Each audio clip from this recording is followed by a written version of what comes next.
Inverse of A matrix से related हमारे पास एक थ्योरम है, inverse of every square matrix if it exist is unique. कि अगर कोई आपको स्क्वायर मैट्रिक्स गिवन है और उसका इन्वर्स एग्जिस्ट करता है, वो इन्वर्स हमेशा ही क्या होगा, यूनिक होगा। मतलब उसके सिर्फ one and only one inverse होगा, वन से ज़्यादा नहीं होगा। यहाँ पे एक चीज़ लिखी हुई है इफ़ इट एग्जिस्ट, क्योंकि हर एक स्क्वायर मैट्रिक्स का इन्वर्स एग्जिस्ट करे ज़रूरी नहीं है। तो हमें एक बार वही स्क्वायर मैट्रिक्स कंसीडर करनी है जिसका इन्वर्स एग्जिस्ट करता है, और अगर उसका इन्वर्स एग्जिस्ट करता है तो हमें ये प्रूव करना होगा कि उसका सिर्फ एक ही इन्वर्स होगा, एक से ज़्यादा नहीं होंगे। तो इसे प्रूव करने के लिए हम क्या करेंगे, पहले हम अज्यूम कर लेते हैं कोई स्क्वायर मैट्रिक्स एक तरह से हमें गिवन है कि एक हमें स्क्वायर मैट्रिक्स दे रखी है। वो स्क्वायर मैट्रिक्स हम क्या मान लेंगे, ए, कि let A B a square matrix of order n. और ये भी मान के चलेंगे कि ये वो स्क्वायर मैट्रिक्स है जिसका इन्वर्स क्या कर रहा है, एग्जिस्ट कर रहा है। Let inverse of matrix A exist. अब हमें ये शो करना है कि इसका जो इन्वर्स एग्जिस्ट करेगा वो सिर्फ एक ही होगा। तो हम इसके दो इन्वर्स लेके चलेंगे कि इसका इन्वर्स तो एग्जिस्ट करता है, पर इसके कितने इन्वर्स एग्जिस्ट करते हैं, दो।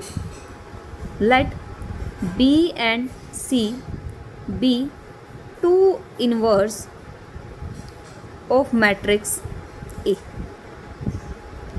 पर हमें तो क्वेश्चन में क्या प्रूव करना है कि इन्वर्स यूनिक होना चाहिए। इन्वर्स यूनिक कब होगा, जब ये दोनों के दोनों आंसर क्या आ जाए, सेम। कि हमने तो अपनी तरफ से दो इन्वर्स माने थे और लास्ट में जाके अगर वो दोनों इक्वल हो जाते हैं, इसका मतलब क्या हुआ, ये दोनों वैल्यूज़ एक ही आंसर के बराबर होंगी और इसका इन्वर्स क्या हो जाएगा, सिर्फ वन एंड ओनली वन। तो मतलब हमें ये प्रूव करना है कि जो दो इन्वर्स हम लेके चले हैं वो दोनों आंसर क्या आ जाए, इक्वल आ जाए। तो इसे हम प्रूव करते हैं। तो हमने जो एज्यूम किया है वो हम यूज़ करेंगे कि B है, पहले क्या दे रखा है, A का inverse. Since B is inverse of A, तो मैंने जो पीछे डेफिनेशन करवाई थी inverse of non zero square matrix, उसमें यही था कि अगर B A का इन्वर्स है तो इन दोनों की जो प्रोडक्ट है वो क्या आएगी, आइडेंटिटी मैट्रिक्स के इक्वल। मतलब A इंटू बी इक्वल आएगा B इंटू A इक्वल आएगा आइडेंटिटी मैट्रिक्स, जिसका ऑर्डर क्या होगा, n। इसे इक्वेशन क्या नाम दे देती हूँ, 1। अब हमें दूसरा भी दे रखा है कि C is also the inverse of matrix A। इसका मतलब ये C अगर A का इन्वर्स है तो इसकी इन दोनों की जो प्रोडक्ट है वो भी किसके इक्वल आएगी, आइडेंटिटी मैट्रिक्स के इक्वल। ये इक्वेशन क्या ले लेते हैं, 2। तो एक मेरे पास A और B में रिलेशन आ गया, एक A और C में रिलेशन आ गया। हमें शो करना है कि ये जो B और C है वो इक्वल आएंगे, मतलब इसका एक ही इन्वर्स होगा। तो हम कंसीडर कर लेते हैं B को हमें C के इक्वल लेके आना है। तो हम धीरे धीरे प्रोसेस करके B को C के इक्वल लेके आएंगे। तो B को मैं लिख सकती हूँ B इंटू में आइडेंटिटी मैट्रिक्स, क्योंकि मुझे पता है जब भी किसी मैट्रिक्स को आइडेंटिटी मैट्रिक्स से मल्टीप्लाई किया जाता है तो आंसर किसके इक्वल आता है, उसी मैट्रिक्स के इक्वल। तो B इंटू आइडेंटिटी कर दिया। अब मुझे पता है मुझे B को C में कन्वर्ट करना है। तो आइडेंटिटी मैट्रिक्स का एक तो आंसर है मेरे पास इक्वल AC और CA के, और एक आइडेंटिटी मैट्रिक्स मेरे पास इक्वल है AB और BA के इक्वल। पर मुझे तो आंसर C में लेके आना है, तो मैं ये यूज़ करूँगी।